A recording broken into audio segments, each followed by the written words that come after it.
नमस्ते मेरे प्यारे बच्चों। आज हम पाठ 6 नदी यहाँ पर के शब्द अर्थ करने जा रहे हैं। पहला शब्द है धानी।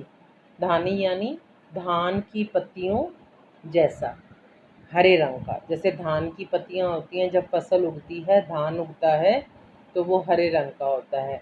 और वो कैसे बनता है? पानी से सींच सींच कर बनता है। सींच सींच कर का मतलब होता है बोई हुई चीज़ों की जड़ों तक पहुँचाने के लिए पानी गिराना। यानी जब भी आप कोई सीड ज़मीन में लगाते हो, डालते हो, तो उस पर आपको बार बार पानी से उसको सींचना पड़ता है। तब जा कर के बहुत दिनों बाद वहाँ पर छोटा सा प्लांट आ जाता है।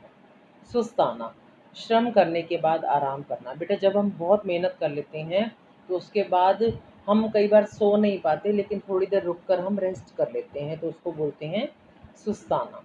धीमी धीमी यानी धीरे धीरे। दिए सी यानी दीपक के समान।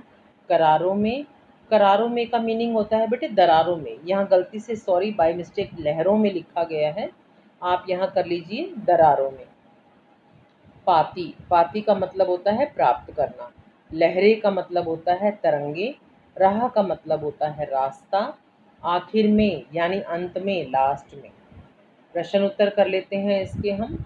नदी यहाँ पर के प्रश्न उत्तर कर रहे हैं। प्रश्न नंबर 1 है, नदी चलते चलते कैसे आकार बदलती है? नदी जब चलती है तो किस किस शेप की बन जाती है? देखो बेटा, पानी है, पानी को अगर आप ग्लास में डालोगे तो वो ग्लास की शेप ले लेगा, जग में डालोगे तो जग की शेप ले लेगा। नदी जब पर्वतों से निकलती है तो टेढ़ी हो जाती है, फिर मुड़ती है और मैदानी भागों में सीधी होकर के बहने लगती है। यानी जैसे उसको रास्ता मिलता है, जैसे जिधर का भी रास्ता मिलता है, वो वहाँ से निकल जाती है। नदी का बहाव पर्वत पर कैसा होता है और नीचे आने पर कैसा होता है? क्योंकि नदी पर्वत से ऊपर से नीचे गिरती है तो उसका बहाव तेज होता है, और जब नीचे आ जाती है तो उसका बहाव कैसा हो जाता है? स्लो हो जाता है, यानी धीमा हो जाता है। नदी हमारे लिए क्या क्या करती है? नदी हमारे लिए बहुत कुछ करती है बेटा। नदी हमें पानी देती है, हमारे खेतों को सींचती है, जिससे फसलें यानी अनाज पककर तैयार हो जाता है। और नदी के पानी से ही चारों तरफ हरियाली होती है। नदी सबकी प्यास बुझाती है और नदी दूसरों के लिए ही बहती है। नदी से कोई भी पानी ले ले, नदी उसको मना नहीं करती, और ना ही उसका पानी कभी किसी के लेने से ख़त्म होता है। नदी यहाँ पर कविता के कवि का नाम बताना है बेटा।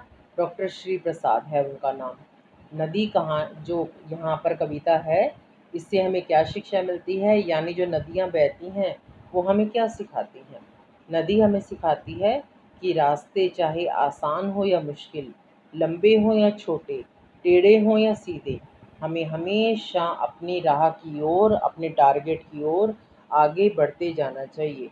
अपना टारगेट पाने के लिए हमें बहुत सारी मुश्किलों का सामना करना पड़ता है, लेकिन हमें इस बात की परवाह नहीं करनी चाहिए कि हमें मुसीबतें सहनी पड़ रही हैं, हमारे सामने प्रॉब्लम्स आ रही हैं, ऑनलाइन क्लास हो रही है, हम स्कूल नहीं जा पा रहे, लेकिन फिर भी हमें पढ़ते जाना है।